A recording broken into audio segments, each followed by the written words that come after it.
பிறவினைத் தொடரைக் கண்டறிக. அன்பு பாடல் பாடினான். பாடினான் அப்படிங்கிறது தன்வினை. கவின்மொழி திருக்குறள் கற்றால் தன்வினை. அடிகள் மறை ஓதினார். ஓதினார் தன்வினை. அரசன் மாலை அணிவித்தான். அணிவித்தான். அணிந்தான் அப்படின்னா தன்வினை. அணிவித்தான் இன்னொருத்தங்களுக்கு போட்டிருக்கான் அப்படிங்கிற மீனிங் வரதுனால மாலை அணிஞ்சிருக்கு.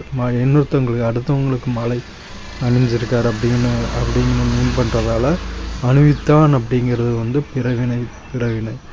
அப்போ அரசன் மாலை அணிவித்தான்ங்கிறது மட்டும் பிறவினை தொடர், மற்றதெல்லாம் தன்வினை தொடர்.